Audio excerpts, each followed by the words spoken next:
As you talk about no limits, you know, the Eagles have a song, which is one of my favorites. Take it to the limit. If I have a guitar, I will play it for you, but I don't. So when you think about life in general, I have a lot of slides. What I'm going to do, I'm not going to go through all my slides. I'm going to talk about what I have experienced in my career and how it relates to what you're doing. Perhaps bring it closer to home, okay? And there is, in my entire career as a little boy, you know, when I was born in Barrio, a small place in Barrio in the jungle. You probably never have heard. Barrio is very near the Kalimantan border. When I was a kid, I used to walk from Barrio all the way to the nearest town. It took 1 week of walking in the jungle and 1 week by river. And so that was how remote that place was. The first time that I watched a movie, I was a small kid. There were British soldiers there. Many of you are too young to know this. We had the Indonesian confrontation before. The Indonesians were kind of wanting to fight over Malaysia. So the British put the soldiers in my village when I was a kid.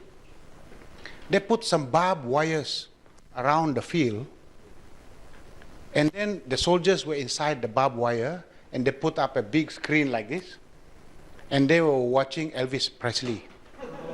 And when I was a small boy, we were watching it from behind the screen, watching Elvis Presley on this movie. Many years later, when I went to school in town, when I saw the Elvis Presley movie, I wondered, how come last time when I was a kid, I saw Elvis Presley playing the guitar left-handed? How come right-handed? Because those days we would be watching it from behind the screen. Why I tell you this story is this. I had only one ambition as a kid at that time. Why I wanted to pass the exams is because I said, if I pass the exams, this is my ticket to the world behind the mountains. There is a town beyond, and that is that world. So education for me was key because it was the ticket to that world behind the mountain.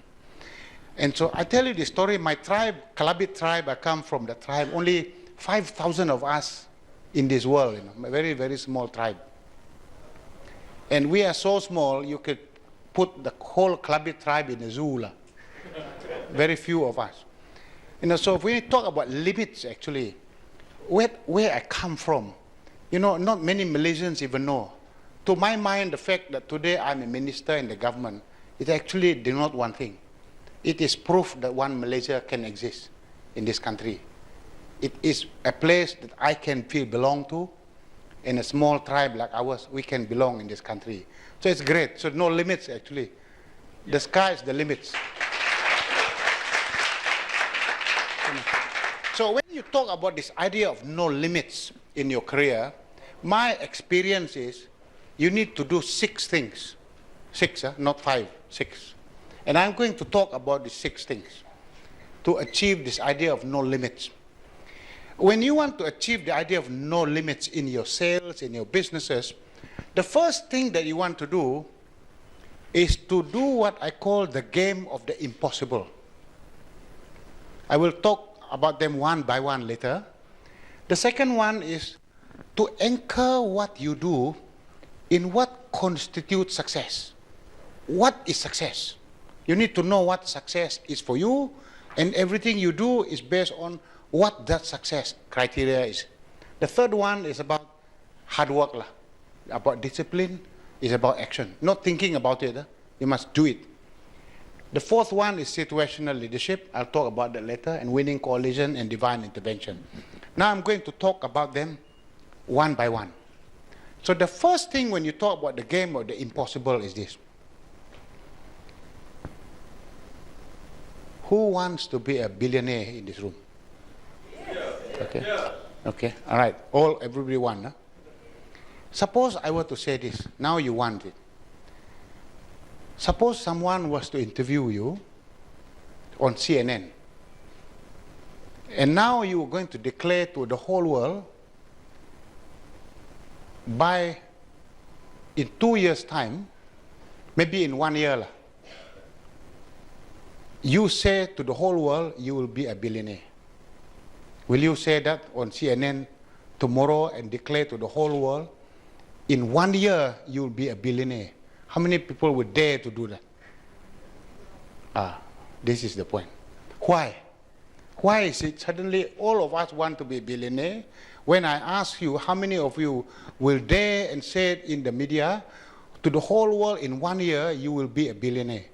It's because we are afraid to fail. Correct or not? This notion of being afraid to fail, I tell you this, 90% of us human beings, we die and we get buried without achieving our full potential. Unfortunately, 90%. The reason is this: because of the fear of failure. We are afraid to fail. Because when you're afraid to fail, you never even began the journey of no limits. You don't even begin. You entertain the idea, you like it, you have no problem with it, but you don't actually do it because of the fear of failure. Let me turn the story around. We all have been students at some point. My view is 95% of all students who go to a school should all graduate with straight A.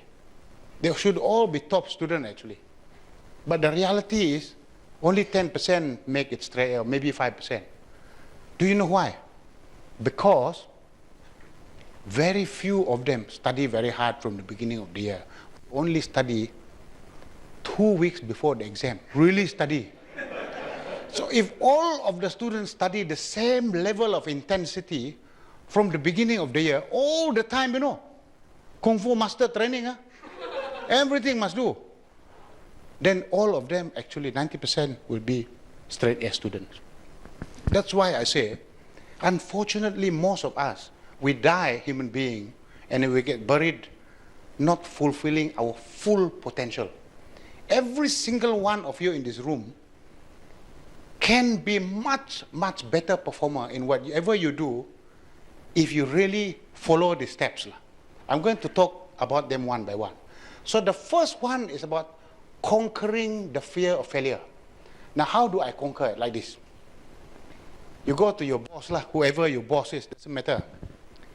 You put a target that you consider impossible, you cannot do. You yourself say, I'm sure I cannot do. Your boss must say, you cannot do it. Impossible. Your wife or your boyfriend or girlfriend must say, you cannot do it. I'm sure you will fail. So once all of them agree you cannot do it, the next conversation would be, is it worthwhile doing or not? Is it okay to do? I'm sure they will say, okay. Correct or not? They will say, it's okay to do.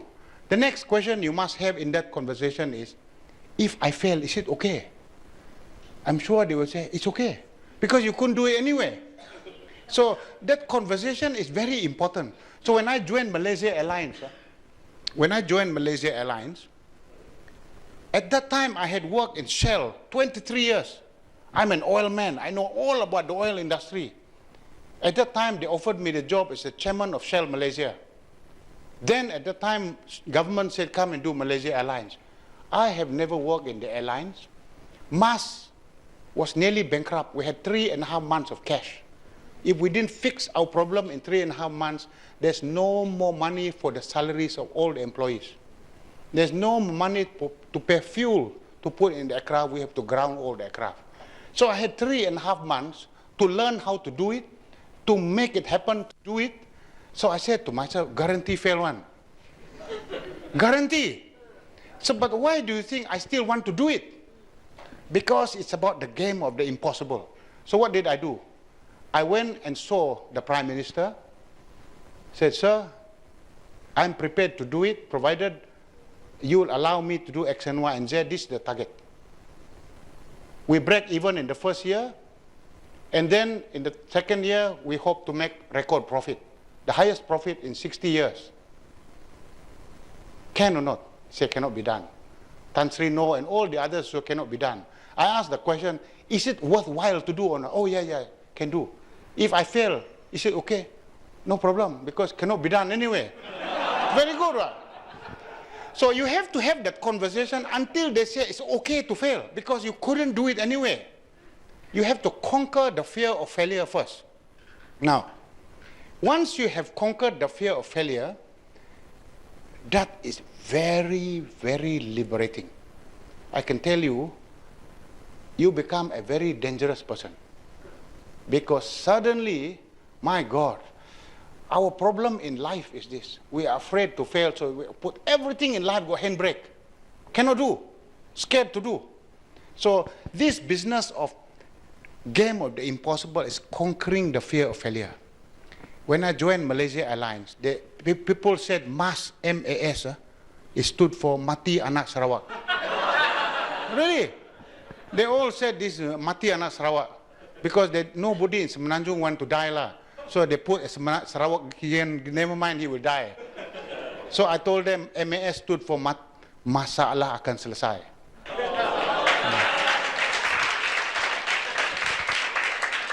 This whole notion of wanting to do the impossible, let me bring that idea to what we're doing in the government now.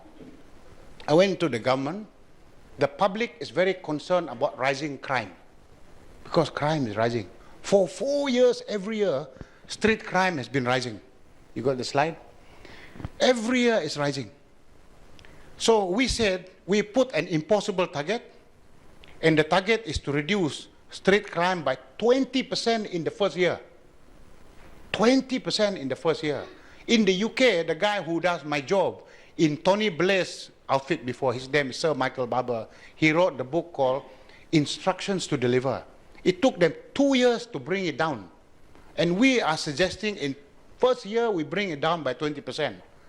Wow. Dato Sri Hishamuddin, who is the Minister for Home Affairs, he said it cannot be done. Impossible. I said, okay, it's impossible, but we will put it in the book and publish it. Wow, very difficult. Difficult target can lah, but can we please don't tell the world about it? You know why it's good to tell the whole world about it?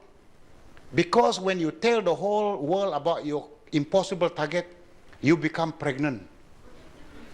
When you are pregnant, there's only one consequence. You must deliver. Because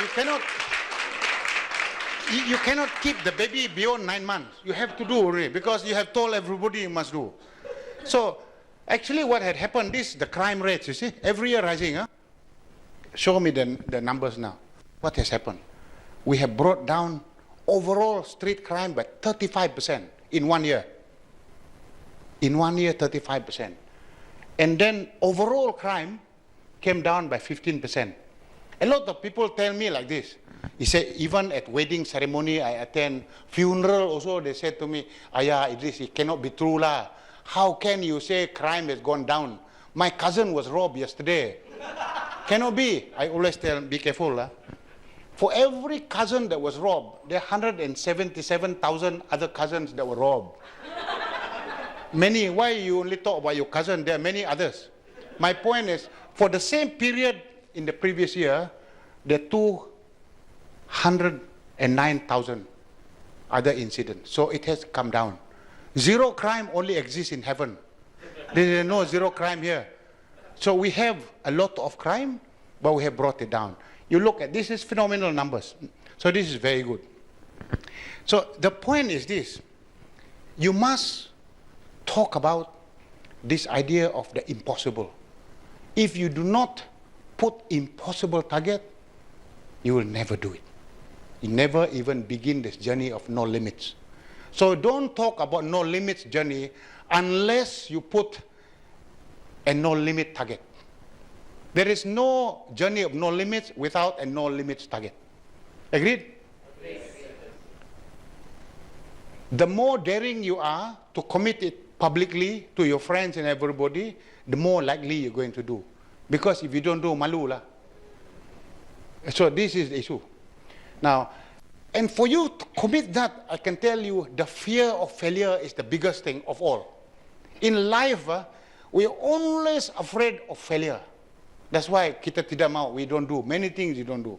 So this is a very, very important element. Let me tell you another story. 1998, when I was working in Shell, on this idea of impossible. Shell said, Idris, we know do turnaround. Shell had bought a company in Sri Lanka, which the government ran for 20 years, lost money every year. Not a single year did they make money. And Shell bought it and ran it for 5 years, lost money every single year. 25 years, don't make money. Idris, can you go there and fix it? I was a younger man then, 1998. So I said, okay lah, I take the challenge. So I turned up in Sri Lanka. Everything was wrong. The price was fixed by the government. We were selling LPG. Yeah? It was price fixed by the government. The price where we were selling it is lower than the product cost. So the more the salespeople sold, the more losses we made. So I told the people there, all my sales team, I told them, can you please stay at home? Do not come to work. I will pay you full salary. You stay at home. Please don't sell. They thought I was crazy, you know. But, you know, that was the problem. Our manpower cost was too high. We had to reduce the manpower. And so we had strikes. Every other month we have employee going on strike. And they had planted a bomb underneath our sphere, 1,800 metric tons of LPG gas. There was a live bomb underneath the sphere. If the bomb has detonated, everyone who lived within 4-kilometer radius would have died. This was a bomb, because the bomb underneath 1,800 metric tons of gas would have killed everybody in the area. There I was. My God, what do I do here? This is impossible.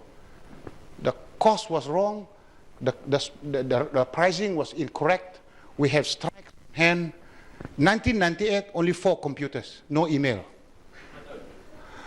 I can tell you, at that time, you know what was happening? I don't need to ask for the no limits journey. I don't need to create a game of impossible. It was forced upon me. I got no choice. I had no choice.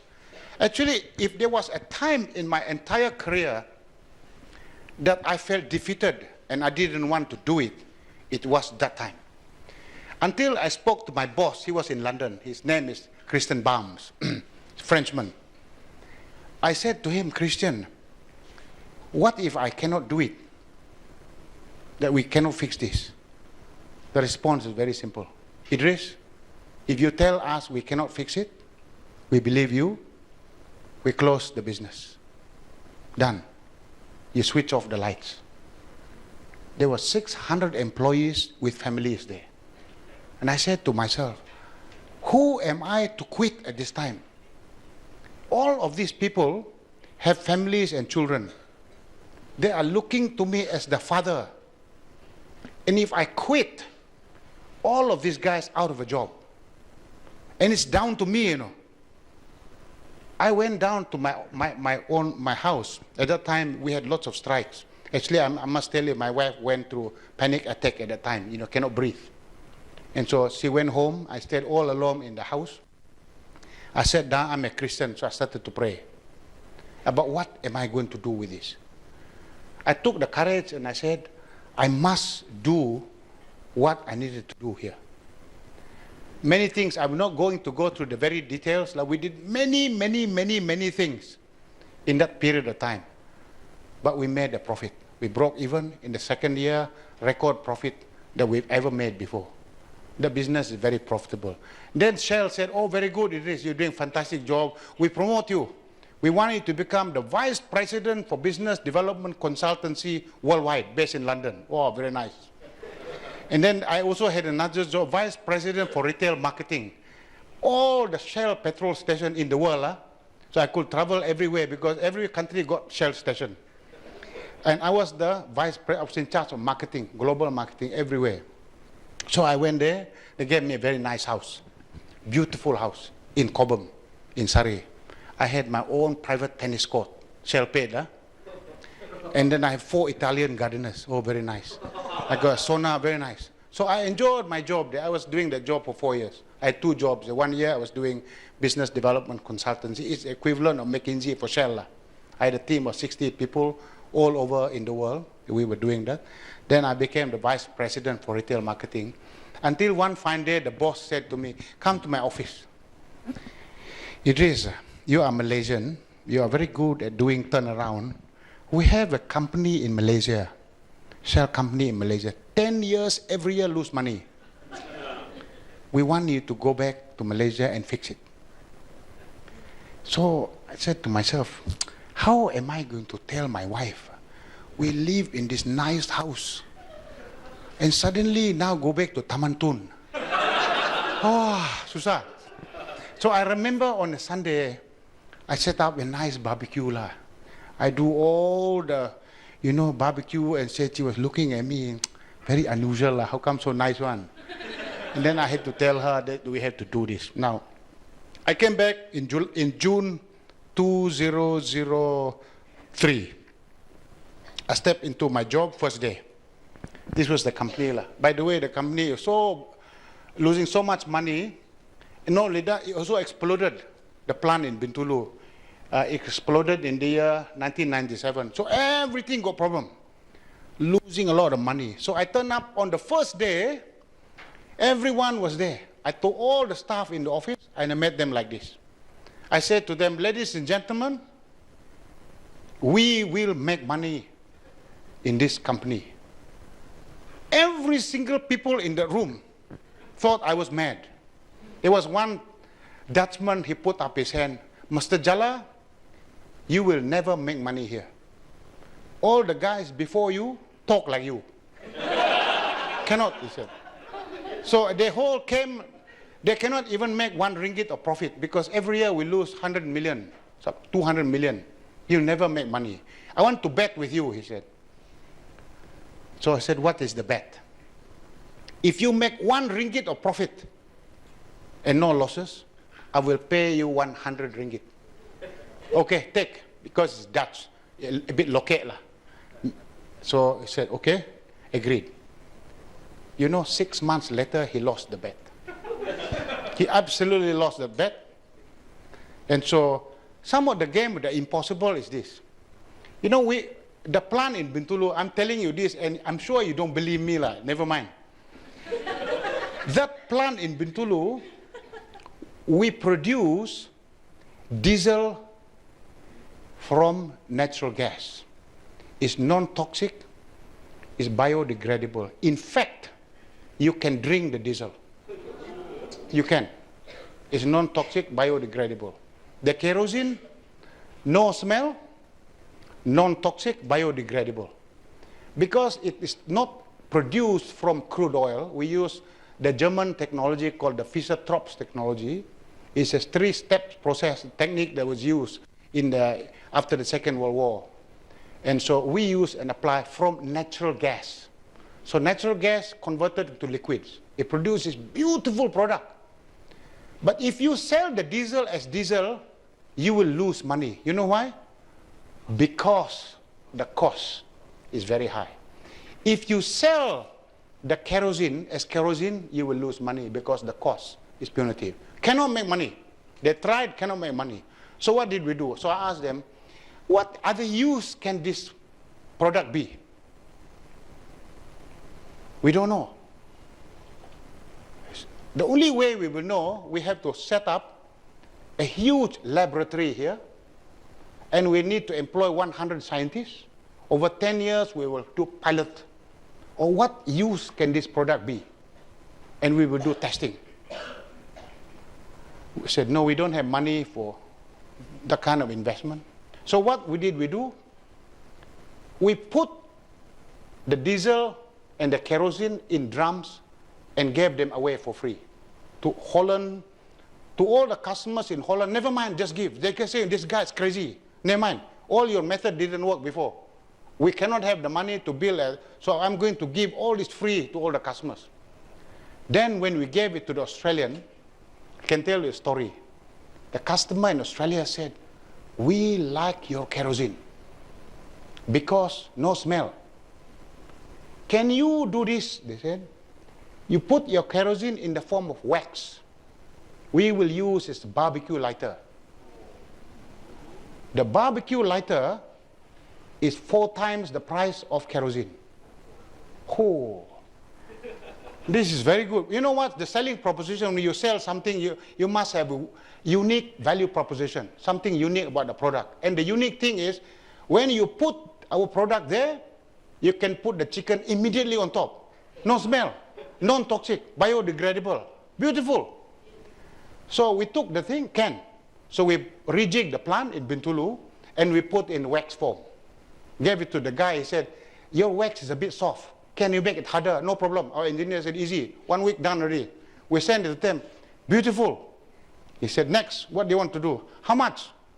I put it 4 times the price. Taken. Done already. I regretted. I should have said 6 times. 4 times taken. He said, only on one condition. When we sell this product from Bintulu, I do not want to call it made in Bintulu or Malaysia. I don't want. It's called Redhead, Australia. Can or not, whatever you like, as long as you pay me the money. So if you go, today if you go to any store in Australia, you find the product called Redhead. There's this girl with red hair on this product. All of that stuff is made in Bintulu, 4 times the price. If you don't know, I said to the guys, game impossible. Diesel, 0 emission. Athens Olympics, I said to the guys, 2004 Athens Olympics, we will now beat every refinery in Europe. And we will sell this cheaper than everybody else. And we tell them, if you use our diesel as the official diesel in the Athens Olympics, you will not have smog in Athens. So we started this campaign. They said, you're crazy, Idris. Mana boleh? Logistics cost of sending the thing all the way to Bintulu. There are refinery in Greece everywhere. Mana boleh you can compete? Never mind. We sell it at a loss. This fellow crazy. So we went out, they made the bid, and we won. We were the official supplier of diesel in the Athens Olympics, all in Bintulu. Who said cannot be done?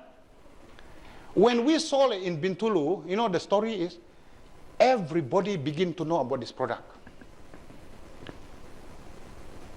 Schroeder opened the first sale of diesel in Germany from Bintulu. And many, many stories took place. These stories you people don't know. Everybody talk only about Idris Jala and Mas. You don't know about this story. I'm very proud of those stories actually, long before Mas. Actually, there were fantastic things that we did in that team. I can tell you, that project in Bintulu made so much money, you know. Shell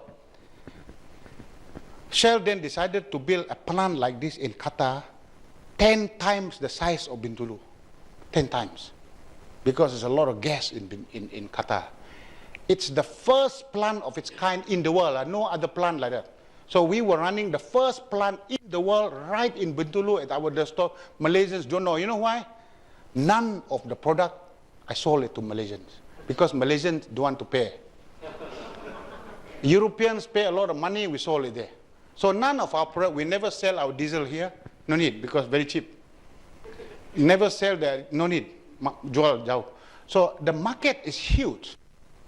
And I was telling you the story because to me, it's about no limits. There was no limits to what we can do in sales. And you can actually do it. And so that's a fantastic story. Let me talk about the second secret.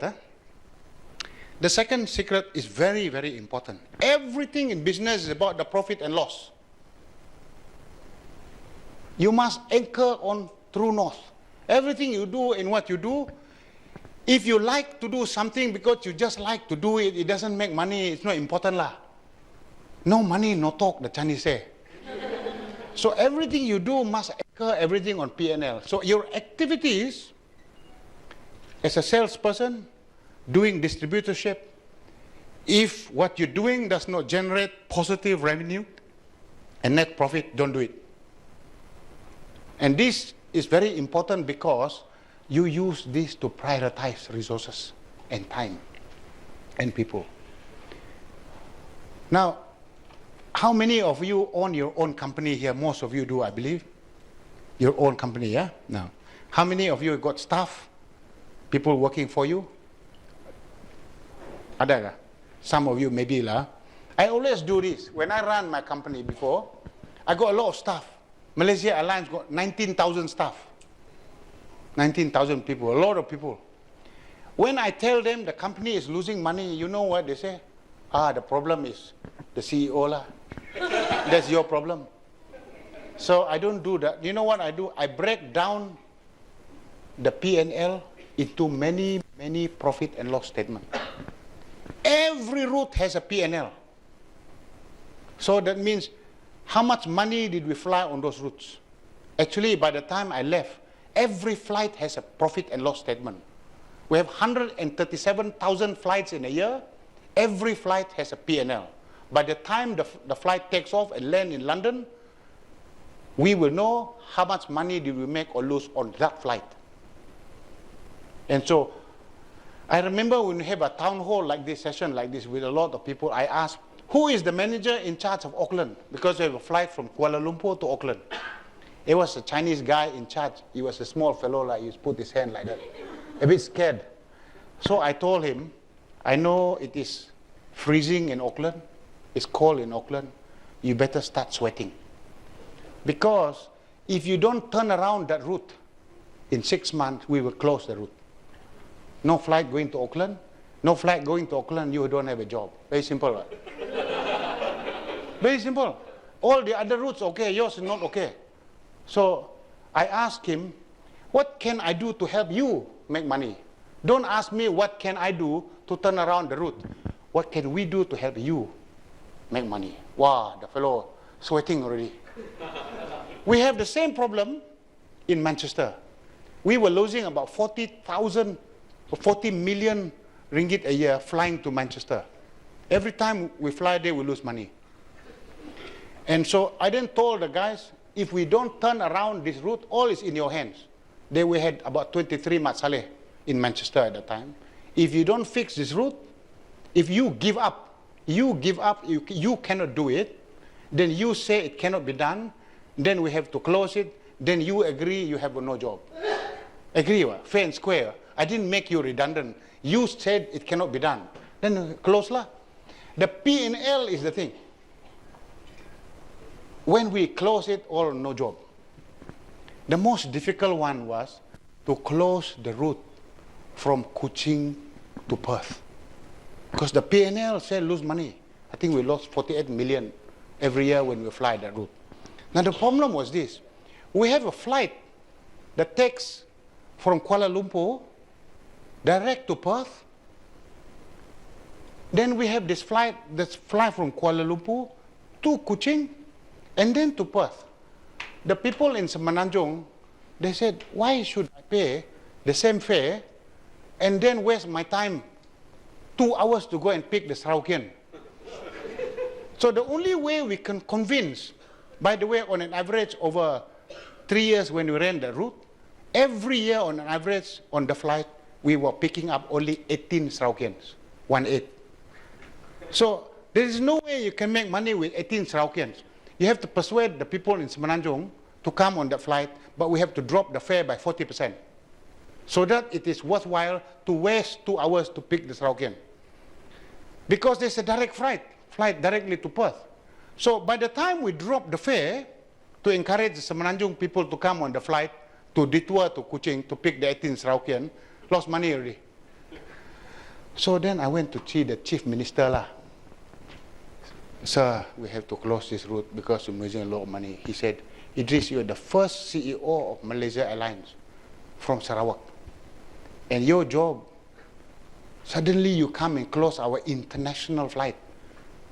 Kuching International Airport. So if you close this, no more international at the airport. So I said to him, sir, if you pay me and the government of Malaysia Airlines pay us 48 million ringgit a year, we continue to fly. No check, we close. Very simple. So 2 weeks later, no check, we close. So you see, when you talk about the P&L, you must anchor everything on the profit and loss. Everything is about the P&L. You decompose the P&L. Every product also have P&L. Every branch also can have P&L. You can decompose the cost, you allocate it for the branch. They are direct costs, they are overhead costs. You find a special key to allocate the cost. I can talk about how to do this, but it's for another day, very, very detailed. So if you do this, you need to do a second. Now I move to the third secret. The third secret is about situational leadership. Oh, sorry, that's okay. Divine intervention is okay. Oh, sorry, the discipline of action. So if you say you want to be a billionaire in 1 year time, and if you declare on CNN, no good if you just stop there.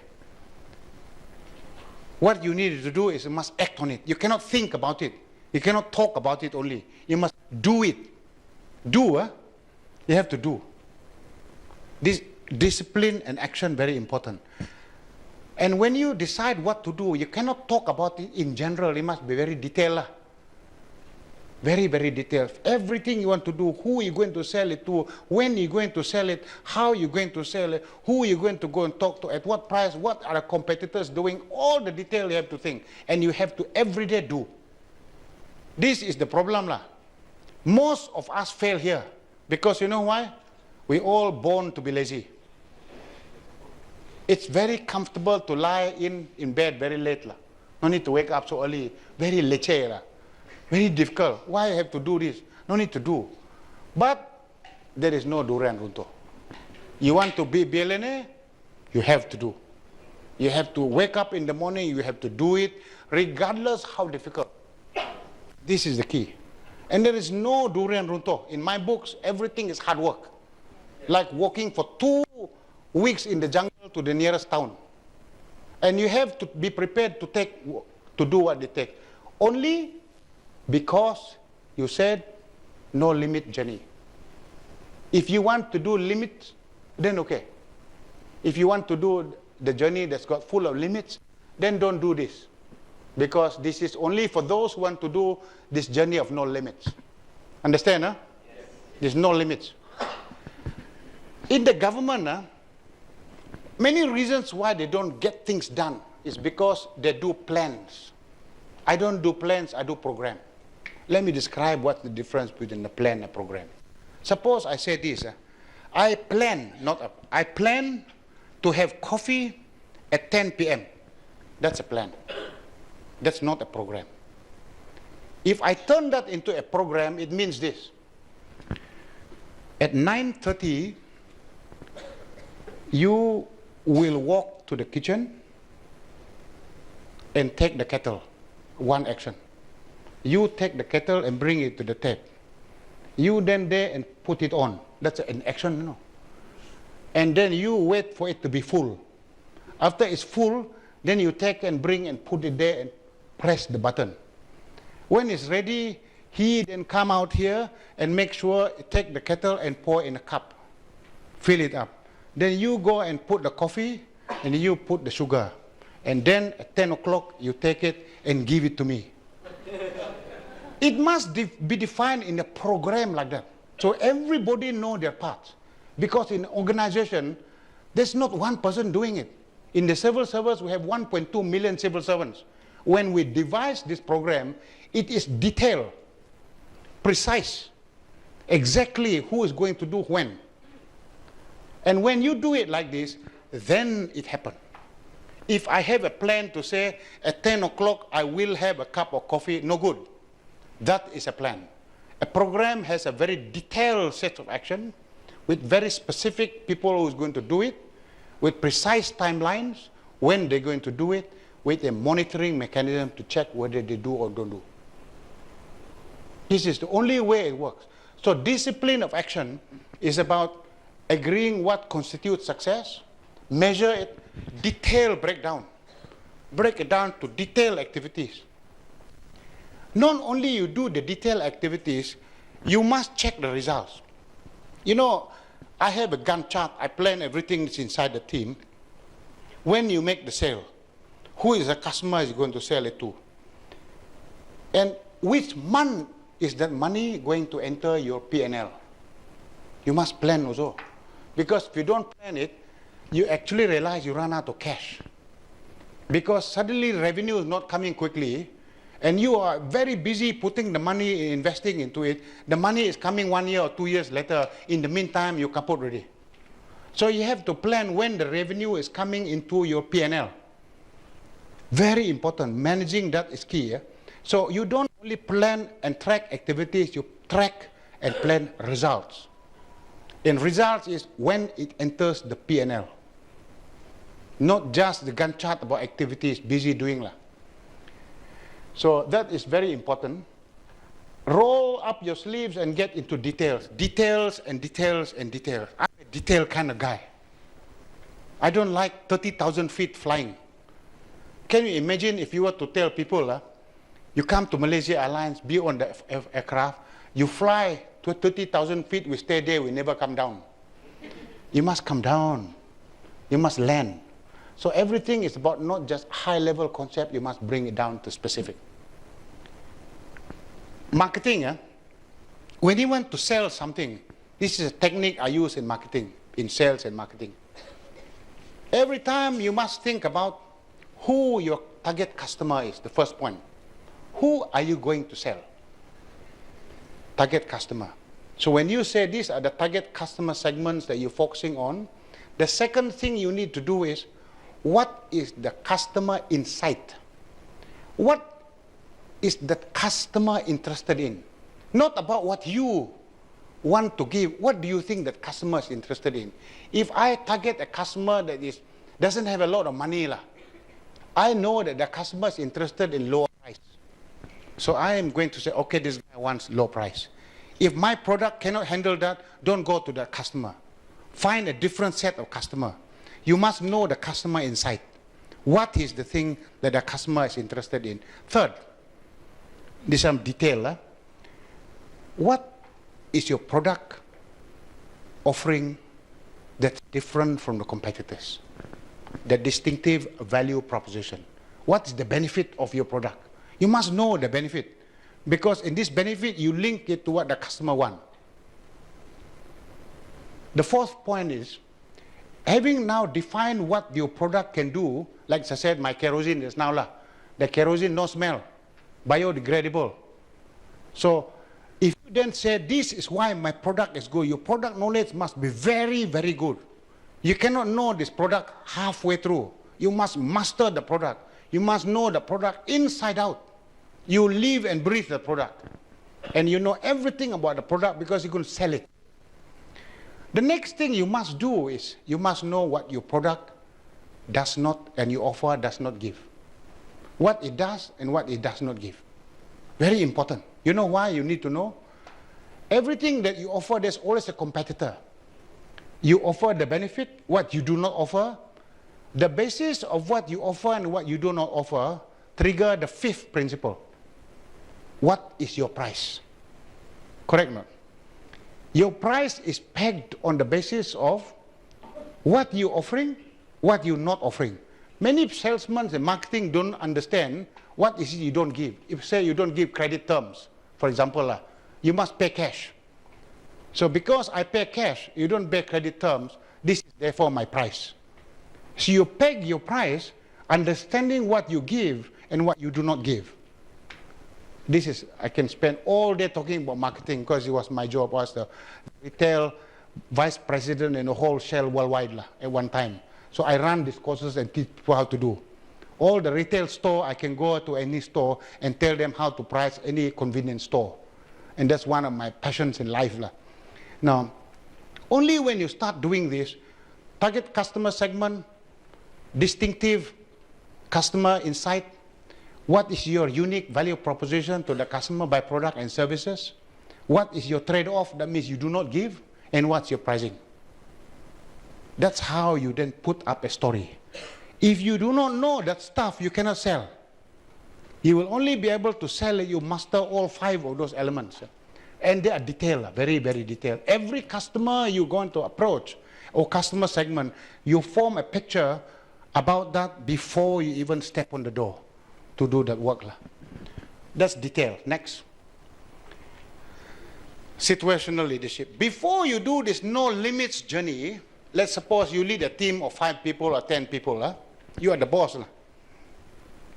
You know what they will tell you? Hey, Chong, you want us to do this, they ask you, you're the boss. What do you want us to do? If you don't know, forget it. You must know what you want to do. You must be very clear. So you must give them direction. At the start of the journey, you are the boss. Cannot have so much democracy, You must be very directing. You must do like this. You cannot tell everybody, oh, whatever you like to do is okay lah. That's not the way how to do it. You cannot tell everybody to go and do whatever they like. You cannot.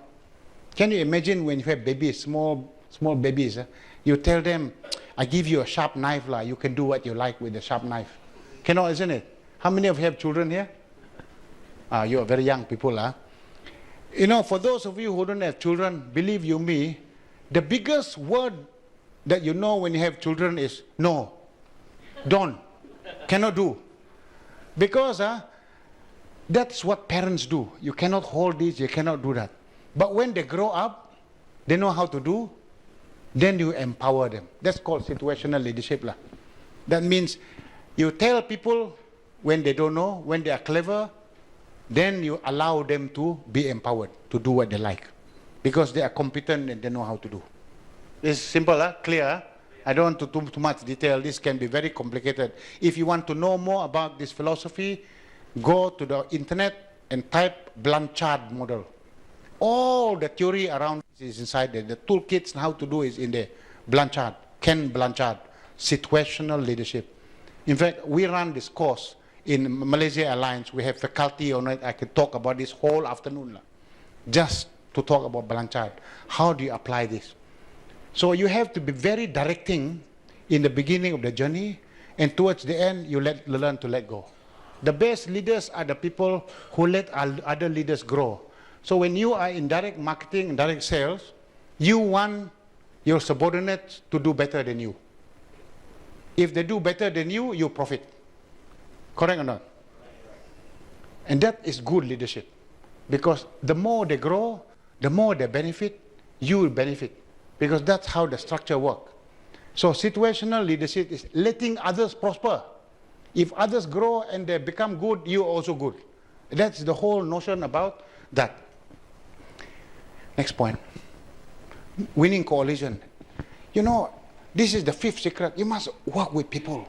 Cannot do everything alone. Find friends. Network with people. It's all about networking. If you do not network, you cannot do what you're doing. Networking is absolutely key. In fact, I can tell you, on my slide, you have to network with your competitors also. It's very important. Sometimes knowing what your competitors do is the key to success.